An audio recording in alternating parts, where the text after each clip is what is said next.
neste momento, Deus, através desta emissora, leva até você mais um programa de fé, com mensagens, hinos e orações a seu favor.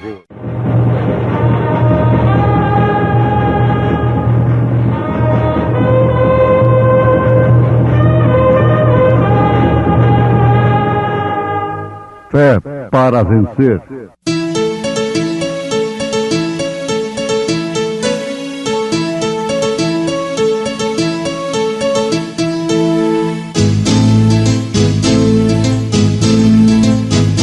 Mensageiro, Deus enviou o seu profeta, seu profeta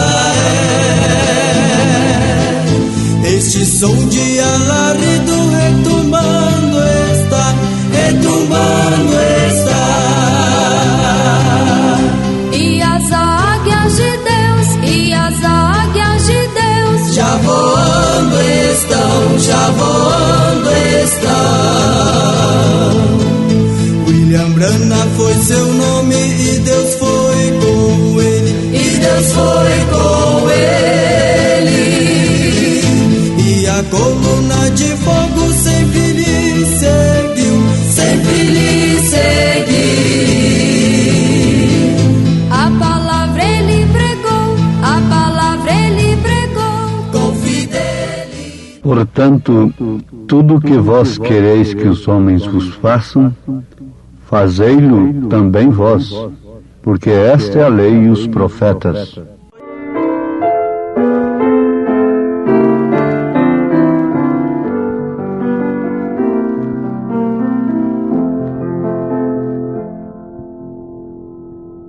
Temos por lutas passado, umas temíveis cruéis,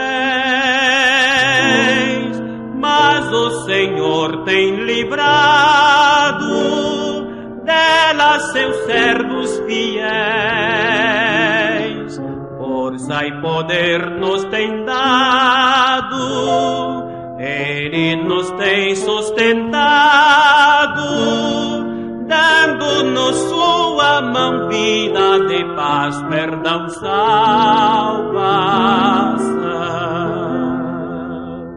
Sim, Deus é por nós, quem nos vencerá?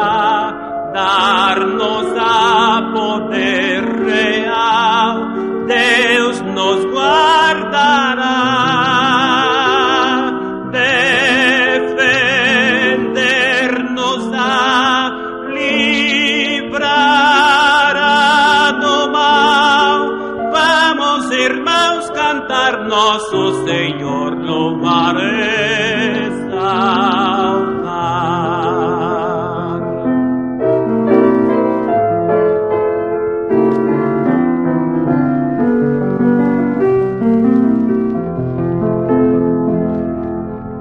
Sim, Deus nos tem protegido com a vitória cabal.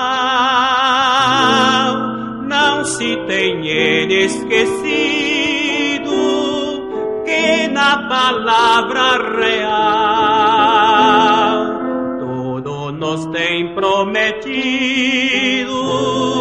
ele nos tem garantido graça e favor sem par, sim, todo bem-estar quer nos dar. Se Deus é por nós, quem nos vencerá? Dar-nos a poder real, Deus nos guardará, defender-nos-á, livrará do mal. Vamos, irmãos, cantar nosso Senhor, louvar e salvar.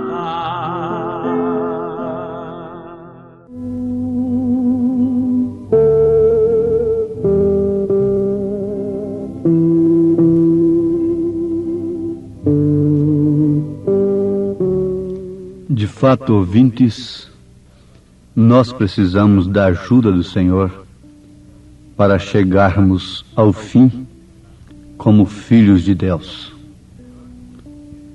A melhor coisa que poderíamos mostrar para um povo sofredor, que luta com tantas dificuldades, não como o nosso país luta, mas como todo o mundo está lutando. Toda a humanidade está lutando, tanto rico como pobre, em todas as camadas. Há momentos difíceis, de lutas, de dificuldades. Então, o melhor que se pode apresentar para um povo que luta e que sofre é a recompensa eterna que está proposta para nós. São Paulo disse que o vitupério, as lutas do presente não são para comparar com a glória futura que em nós há de ser revelada. Então, se há um céu, e esse céu está repleto de glórias eternas, o melhor que se faz é despertar o povo para ir para os céus. Isto seria a melhor coisa que se pode fazer pelo povo. É certo que nem só de pão viverá o homem, mas sim de toda palavra que sai da boca de Deus. Por outro lado, nós sabemos que nem só da palavra, isto é, nem só de religião, de fé, o homem pode viver nesta dimensão. Isso quer dizer que ele precisa trabalhar, precisa ganhar, sustentar sua família e coisas assim, não é? Mas Jesus recomenda: buscar em primeiro lugar o reino de Deus e sua justiça. Depois, então, todas estas coisas vos serão acrescentadas. Amados, se há um céu, se podemos crer, esse céu tem em si todo o descanso e todo o gozo que a mente humana não pode nem conceber.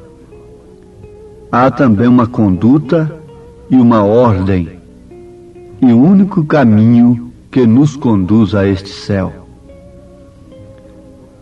Jesus disse: eu sou o caminho e a verdade e a vida, e ninguém vem ao Pai senão por mim.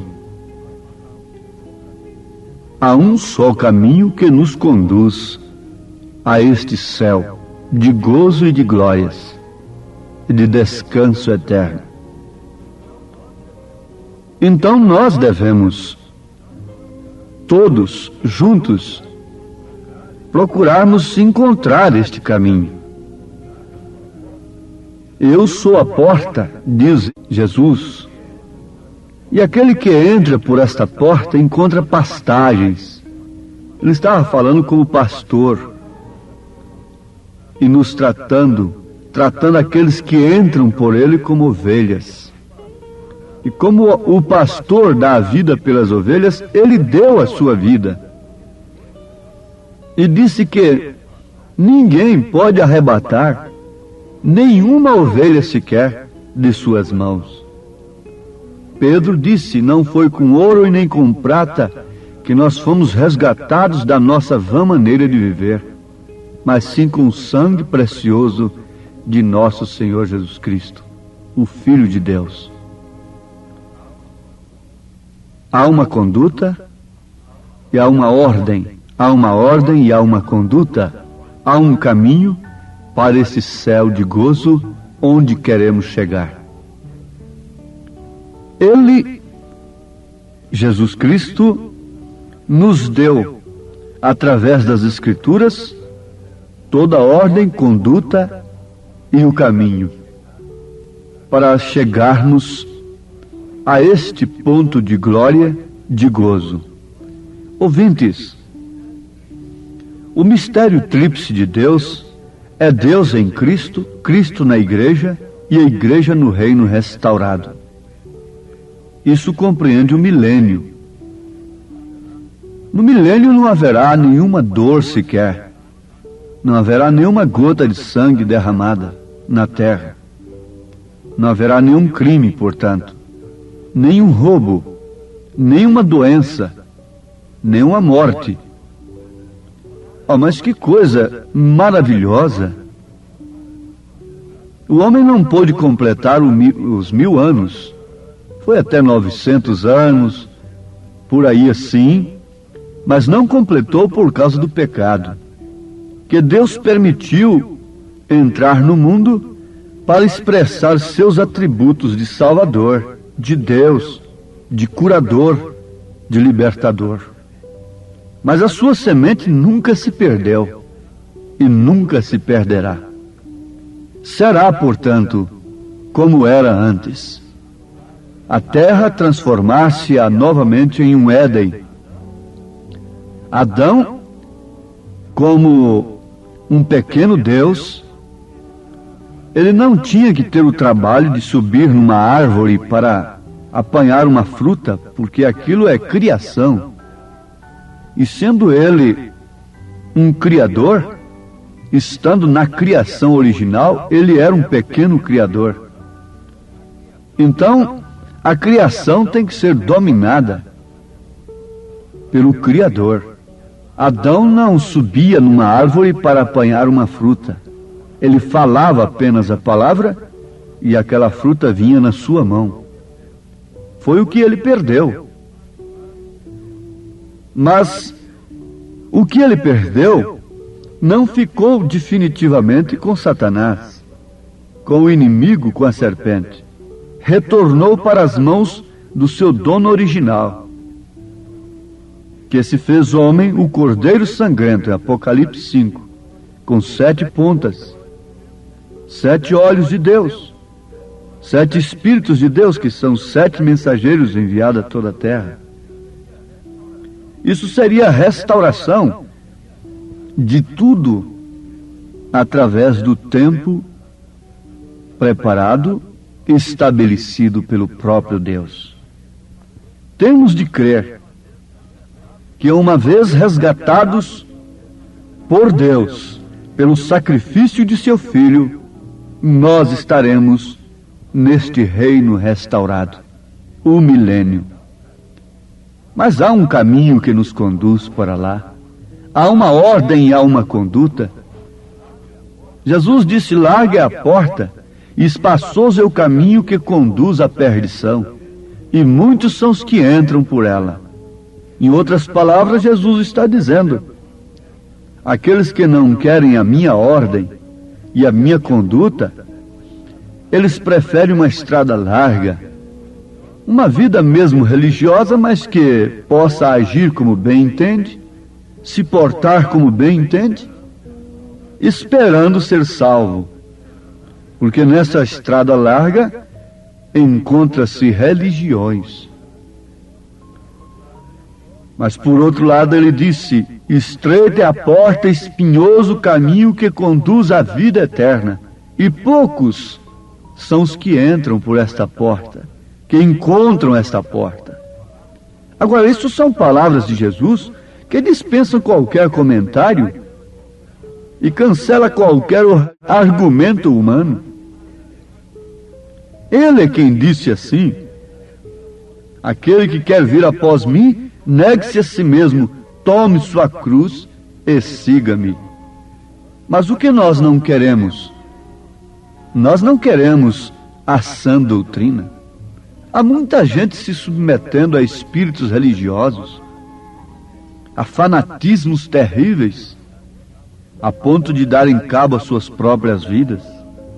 Mas há outras coisas por aí de trás da cortina, sacrifícios que não agradam a Deus, sacrifícios horríveis, anti-escriturísticos ou apoiados pela sociedade, pelo mundo religioso. Há tanto sacrifício que não agrada a Deus. A Bíblia diz que o único sacrifício que agrada a Deus é a obediência. Na verdade, para se obedecer à palavra, deve-se sacrificar, mas é o único sacrifício que agrada a Deus. A palavra de Deus não faz de nós fanáticos. Não, na verdade, um verdadeiro cristão não passa de um louco para o mundo, porque o próprio Jesus foi chamado de louco, de endemoniado. Mas se há um povo que tem um perfeito juízo, é aquele povo que tem o Espírito Santo. Esse tem um perfeito juízo. Ele sabe o que é errado e sabe o que é certo. Não deixa de fazer aquilo que é certo por causa do que vão dizer, por causa do que vão pensar. Não. Não, não. O Espírito Santo coloca em nós o caráter de Cristo. E já temos aprendido que reputação é aquilo que pensam de nós, mas caráter é aquilo que somos. É uma das condutas e ordens que Jesus tem nos dado. Ele diz em São Mateus capítulo 7, versículo 12: portanto, tudo o que vós quereis que os homens vos façam, fazei-lo também vós, porque esta é a lei e os profetas. Pode-se dar um exemplo bastante popular e claro para os nossos ouvintes sobre isto? Sim, quando nós paramos o nosso carro, aguardando um outro carro passar numa via preferencial, e que aquele outro motorista concede o seu direito para nós, nós ficamos satisfeitos e damos um sinal de agradecimento. Está muito bem. Mas quando chega a hora de nós termos paciência com o outro motorista que está transitando, naturalmente com uma certa necessidade e qualquer coisa assim, nós nos tornamos impacientes. Nós não queremos que ninguém buzine atrás de nós insistentemente, assim que o sinaleiro abre. Eu costumo tirar essas lições todas. Mas tem uma coisa, quando a gente para atrás de outro e que ele tarda a avançar, quando o sinal abriu, então nós já queremos buzinar insistentemente. É uma aplicação, é uma ilustração apenas que estamos fazendo. Quantos maridos querem que suas esposas façam para eles o que eles não intencionam fazer para elas? Entre filhos e pais, e no sentido geral, mesmo nos empregos, empregados que esperam de seus patrões recompensas que eles não merecem. E por outro lado, patrões que esperam de seus empregados um fruto, um rendimento que eles não fazem jus daquilo. Jesus está dizendo: tudo que vós quereis que os homens vos façam, fazei-lo também vós, porque esta é a lei e os profetas. Eu não quero que ninguém tolere um erro meu. Eu não quero que ninguém minta para me favorecer. Eu já tenho tido essas experiências. Falo com experiência própria. Me desculpem e me permitam um testemunho próprio. Mas como no caso de uma nota fiscal, já tive que pagar uma mercadoria a mais. Mas alguém diz: sim, eu posso fazer esse desconto, mas sem nota fiscal. Então eu prefiro pagar esse tanto mais caro com a nota fiscal. Eu não quero que ninguém minta, sonegue para me favorecer. Não. Porque também eu não quero mentir para favorecer a quem quer que seja. Mas é que nós estamos vivendo num mundo de compromissados. Você aceita uma mentira a seu favor hoje? Você já está comprometido com aquela mentira. Não foi você que mentiu, mas você aceitou a mentira a seu favor. E resultado, aquela mentira te acompanhará toda a sua vida. Somente pela fé, somente a verdade apaga a mentira. São Pedro diz aqui, na segunda carta, capítulo 2, versículo 19, prometendo-lhes liberdade, falando de falsos pregadores, falsos doutores, falsos mestres que viriam nos últimos dias, prometendo-lhes liberdade, sendo eles mesmos servos da corrupção. Porque de quem alguém é vencido, do tal faz-se também servo. Veja que Bíblia profunda, veja que pescador profundo este. Porque de quem alguém é vencido, do tal faz-se também servo. 2 Pedro 2, versículo 19. Jesus disse que o ladrão não pode saquear a casa antes de amarrar o valente, o seu dono ali, antes de dar cabo à sua vida ou qualquer coisa assim. De quem você é vencido, você se torna servo. Na guerra é assim. No Velho Testamento nós vemos aqueles que eram vencidos se tornavam servos daqueles que venciam, que eram vencedores. O homem tem se tornado servo de um cigarro porque é vencido pelo cigarro. Você vence um leão, domina um leão e é derrotado por um cigarro, pelo álcool, pela cachaça, por uma mulher perdida. Tanta coisa o homem faz de um lado e perde tanto do outro. De quem você é vencido, você se torna servo. Agora, como podemos nós, como cristãos, almejando o céu de glórias e de gozo, aceitarmos uma doutrina que mente a nosso favor? Doutrinas religiosas que facilitam a coisa para nós, quando no fim nós vamos ser decepcionados, encararmos então a perdição eterna. Quem responderá por isto? Paulo disse: oxalá, rei Agripa, que você se convertesse, até mesmo essas cadeias se convertessem, essas prisões que têm prendido os homens fossem transformadas. Oh, meus amados, viajar contra a luz é querer ficar cego voluntariamente. Não queiramos a cegueira, mas antes vamos pedir ao Senhor para abrir os nossos olhos. Se você é vencido por uma falsa doutrina, você se torna escravo dela. Se você é vencido por uma mentira, você se torna servo da mentira. E quem poderá responder por você? A Bíblia diz que cada um dará conta de si mesmo a Deus. Aqueles que ensinam o povo responderão caro diante de Deus. Por quê? Porque aqueles a quem eles ensinaram perecerão. Se não houvesse consequência para aqueles que são ensinados, naturalmente não haveria consequência para aqueles que ensinam. Mas como há consequência, a grande consequência da perdição eterna, então haverá a grande consequência de terror e expectação, essas almas todas clamando sobre aqueles que relaxam a palavra de Deus para eles.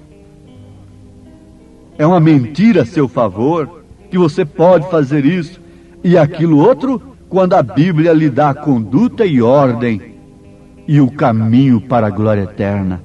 Deus abençoe a cada um, abrindo os olhos de todos para verem estas verdades, em tempo de se arrependerem, se converterem e serem batizados em nome de Jesus Cristo para a remissão dos mesmos.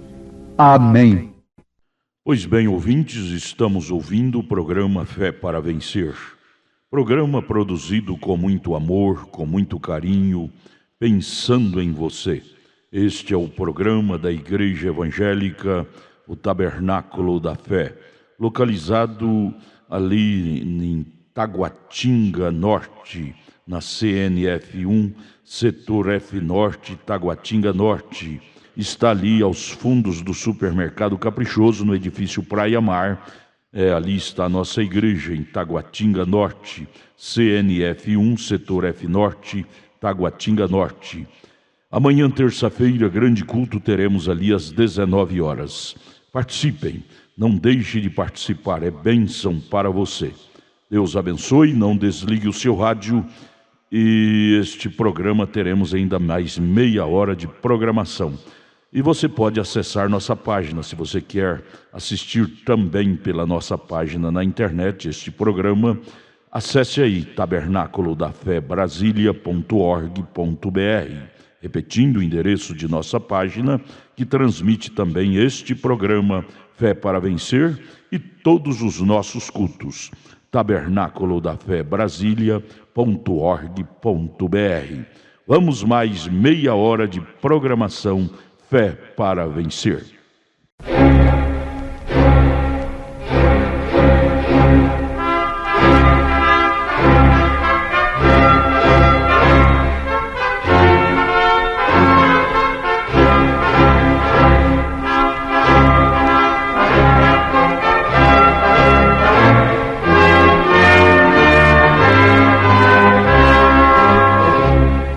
Neste momento, Deus, através desta emissora, leva até você mais um programa de fé, com mensagens, hinos e orações a seu favor.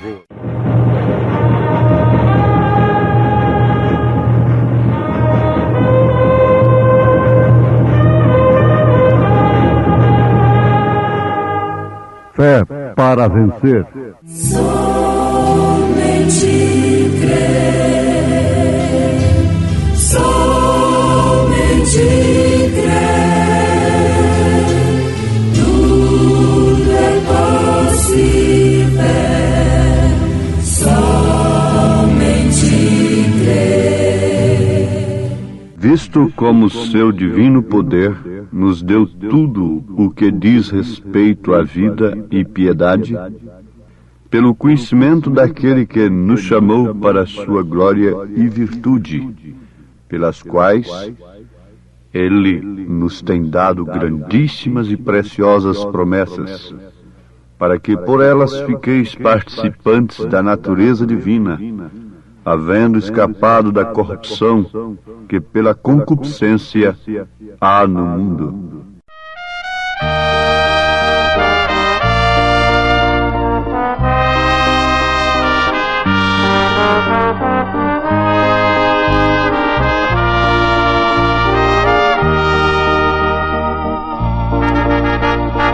Não se recorda jamais do mal que aqui pratiquei. Hoje eu sigo contente, Cristo Jesus, o meu Rei. Não se recorda jamais do fardo de pecados meus. Graças a Deus sou um crente, sou crente, graças a Deus. Não se recorda jamais, não se recorda jamais do mal que aqui praticava. Aleluia, hoje tenho paz.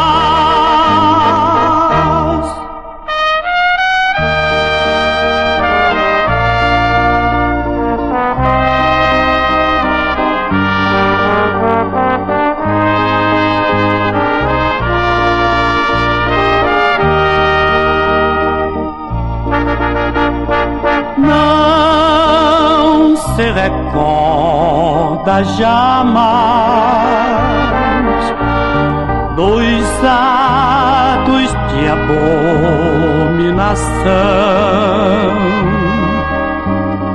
Hoje eu sigo cantando com Deus no meu coração. Não se recorda jamais de tudo de mal que já fiz. Hoje distante do mundo, eu sou um homem feliz. Não se recorda jamais, não se recorda jamais do mal que aqui praticava. Aleluia, hoje tenho paz.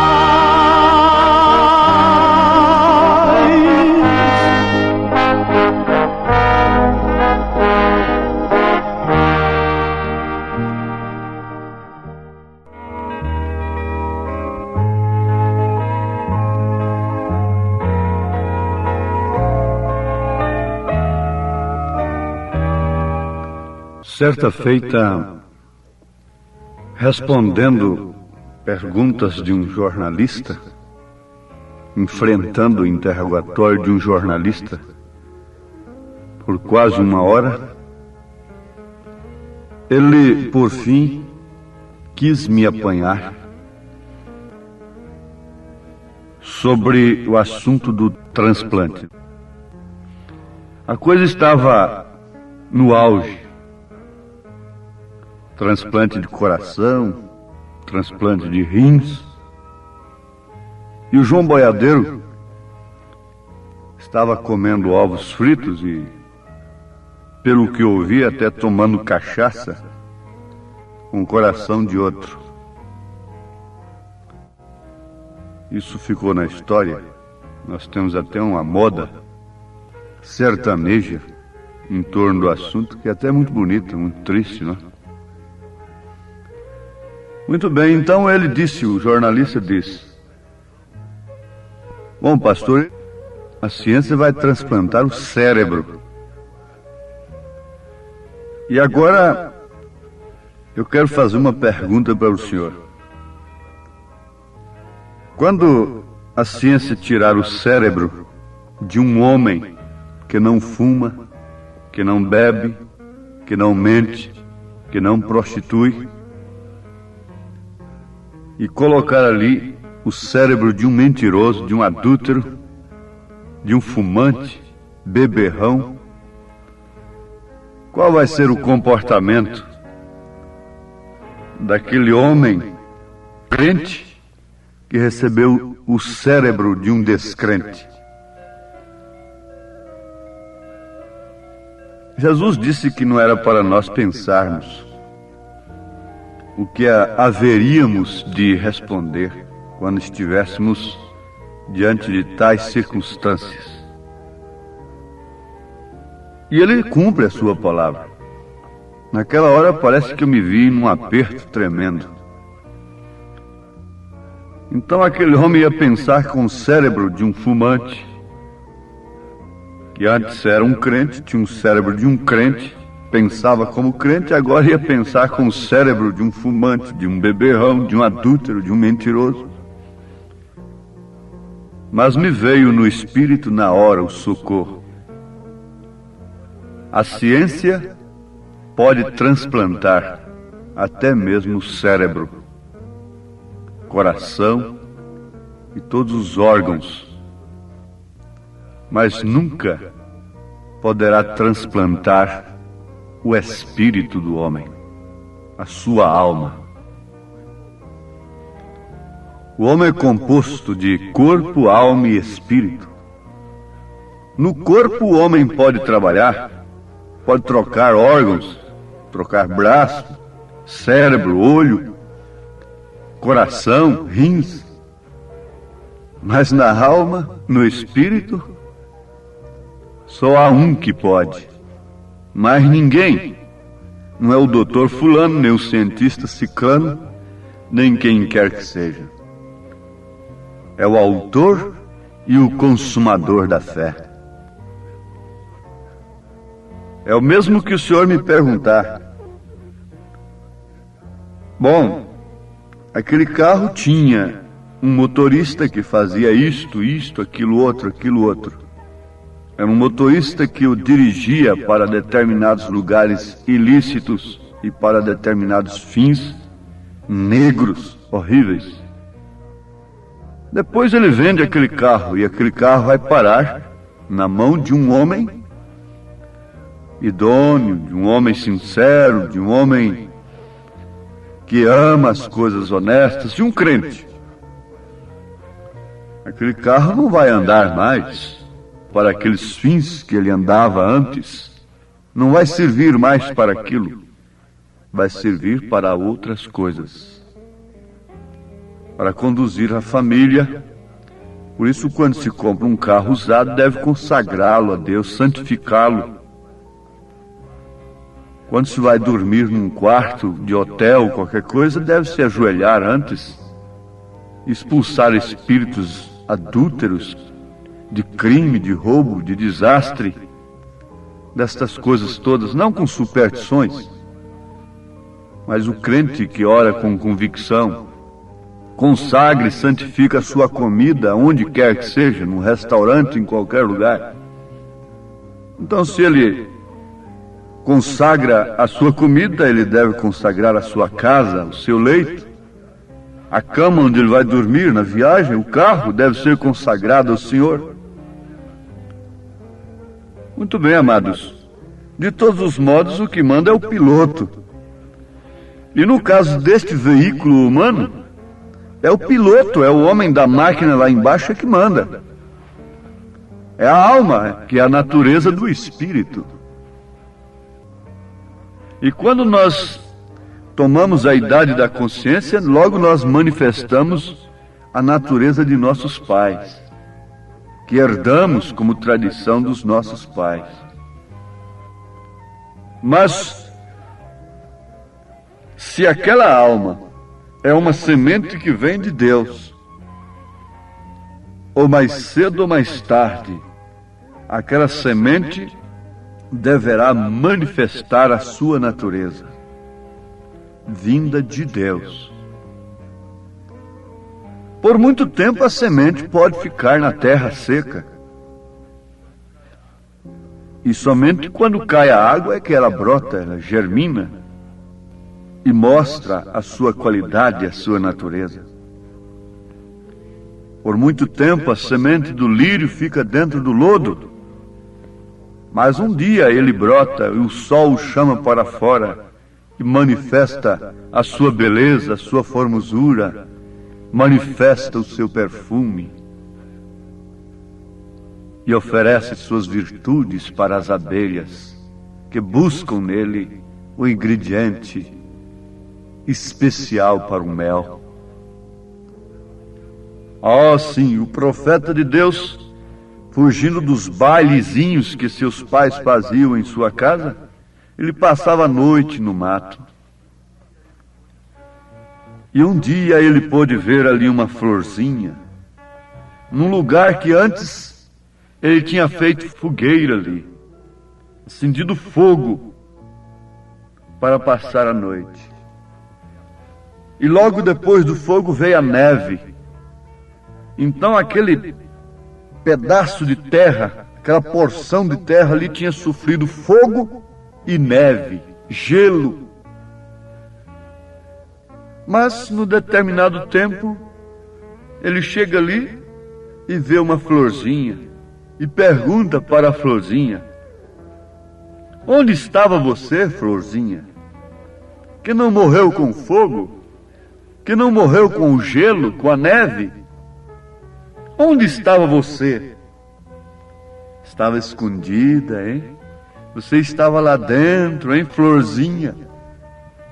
Em forma de uma semente, guardada, escondida. Mas agora você está aqui manifestando sua beleza. Onde estava você, florzinha? Oh, meus amados, isso é tremendo. Isso é maravilhoso. Isso é que é o Evangelho. Isso é que é o segredo de Deus.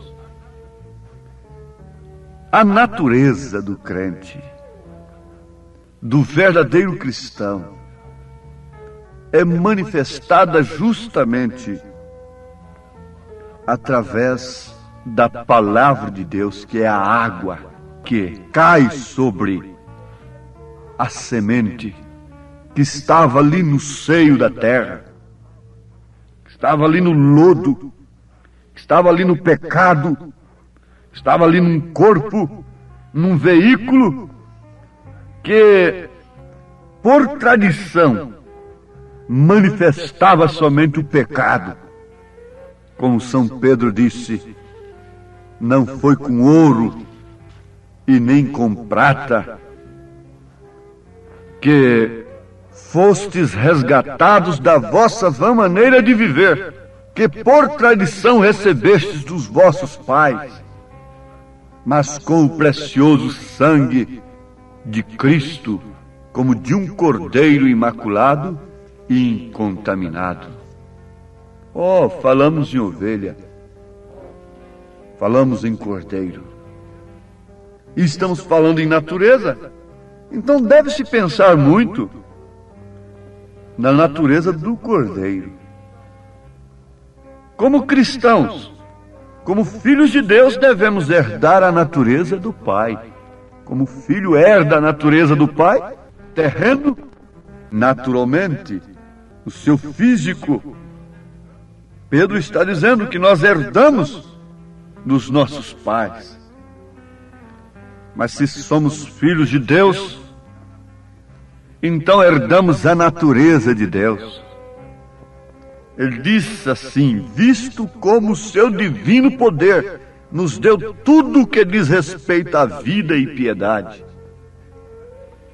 pelo conhecimento daquele que nos chamou para a sua glória e virtude, pelas quais ele nos tem dado grandíssimas e preciosas promessas, para que por elas fiqueis participantes da natureza divina, havendo escapado da corrupção que pela concupiscência há no mundo. Isso é de chamar a atenção daqueles que de fato gostam e amam a verdade e buscam esta água que rega a sua natureza, vinda de Deus. Se manifestamos a natureza dos nossos pais terrenos, então devemos manifestar a natureza do nosso Pai Celestial, que sobrepuja, que vence a natureza terrena. Como Paulo disse aos Colossenses, ele diz assim: mortificai os vossos membros que estão sobre a terra, a prostituição, a impureza, o apetite desordenado, a vil concupiscência e a avareza, que é a idolatria. A essas alturas ele já está mostrando o que esses membros, o que essa carne manifesta de uma maneira natural. Aos Romanos capítulo 8, versículo 6, ele diz: porque a inclinação da carne é morte, mas a inclinação do Espírito é vida e paz. Porquanto a inclinação da carne é inimizade contra Deus, pois não é sujeita à lei de Deus, nem em verdade o pode ser. Precisa de uma mortificação. Então, você sabe para o lado que a árvore está pendida, é o lado que ela vai cair. E se a inclinação da carne é inimizade contra Deus, você vai cair contra Deus. Se você morrer na carne, é necessário nascer de novo. Isso não quer dizer de maneira alguma reencarnar-se. Você reencarna 10 vezes, 20 vezes e nasce 10 vezes, 20 vezes pecador, mentiroso, adúltero. Nasce homem todas as vezes. Carne. Se nasceu carne, nasce com a carne a mesma coisa, inimizade contra Deus. Nascer do Espírito é aquilo que São Paulo disse, com experiência própria. Aquele que mentia não mente mais, aquele que roubava não rouba mais, aquele que adulterava, que prostituía não prostitui mais. Deixa o viciado o seu vício e se liberta pelo poder de Deus, apesar de tudo isso ser santificação apenas, ser a limpeza de um vaso, de um copo que saiu lá do barro, mas assim mesmo ele ainda fica vazio, como muitos santos estão aí vazios. Ele tem que ser cheio do Espírito Santo.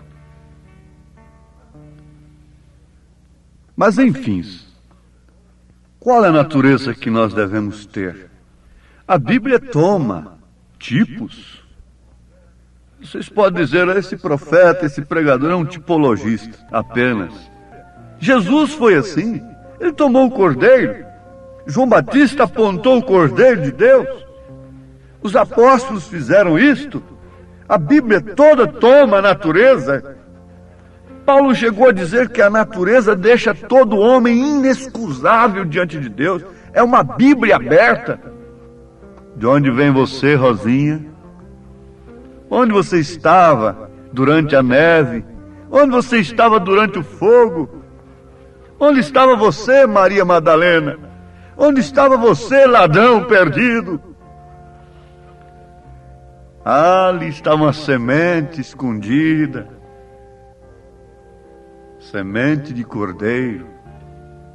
Nós temos aprendido que o cordeiro estava ali sendo lavado. O cordeiro era lavado antes do sacrifício. Estava ali João Batista e Jesus dentro do rio.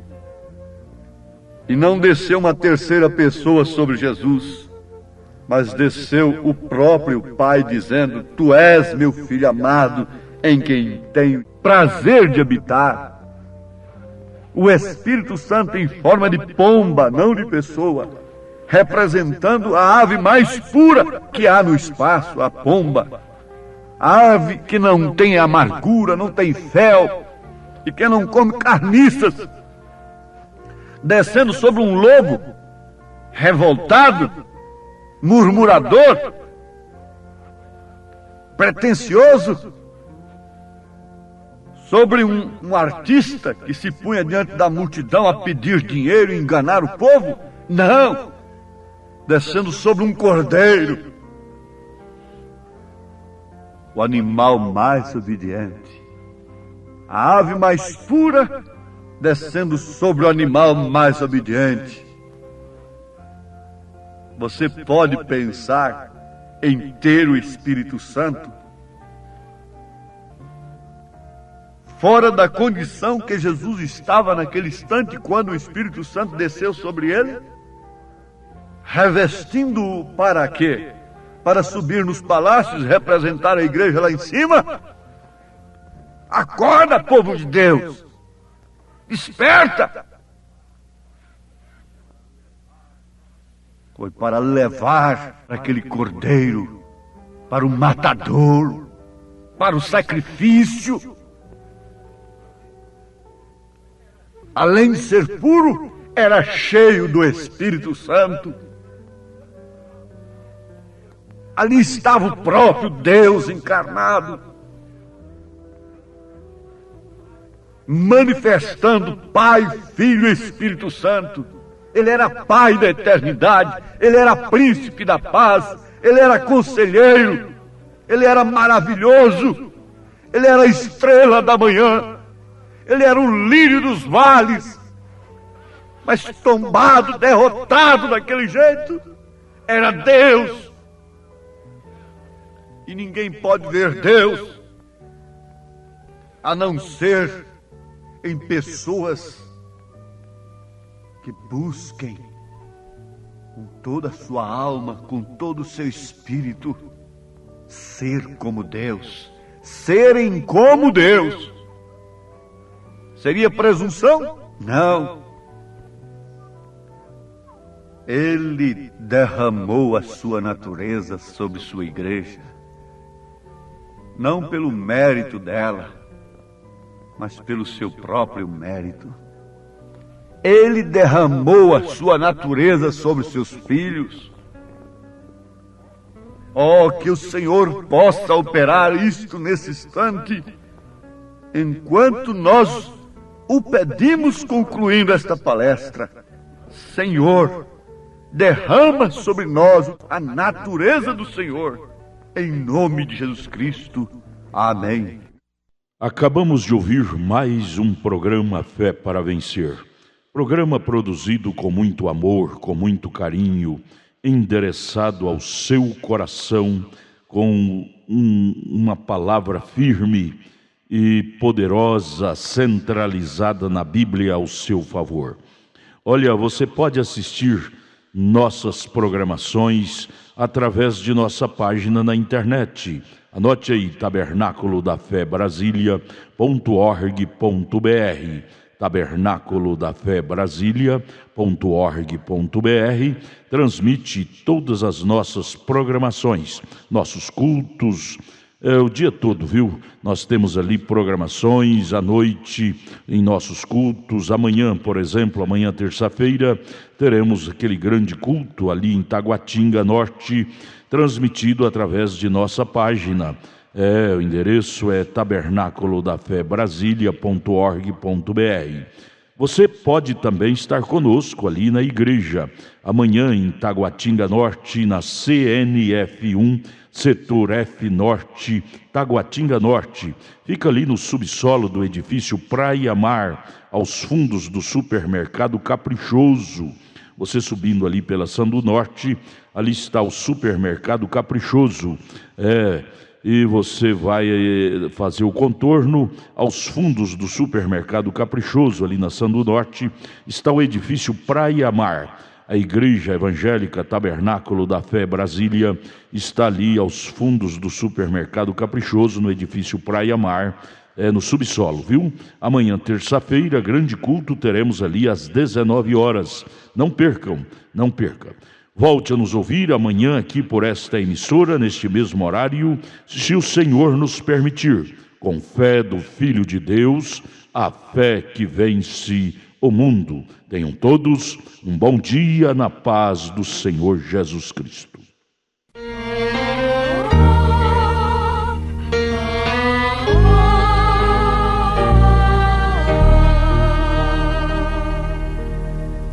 A imagem de Deus se nos fez por amar, para a glória divina ao mundo mostrar.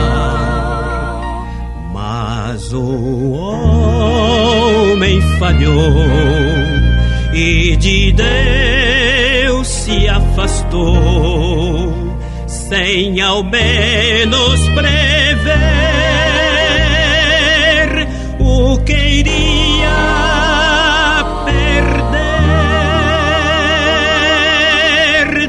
eternidade, pois Deus planejou a redenção da cruz ao pecado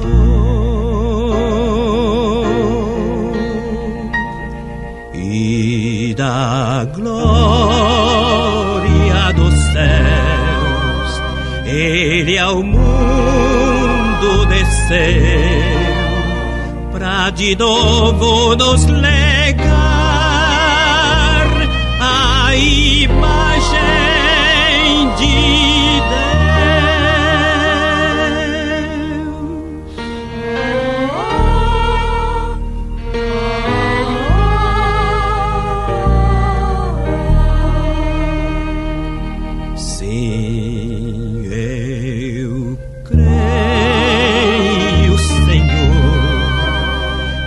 és o meu Salvador, meu pecado tudo tirou, mas o preço pagou. Viverei pra cantar tão real salvação. Minha vida hei de dar, também meu coração.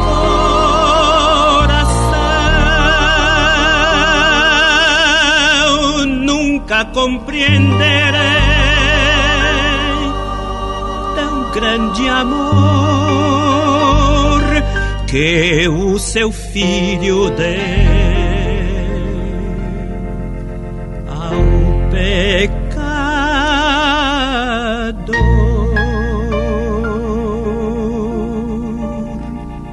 A imagem de Deus com fervor louvarei, e enquanto eu viver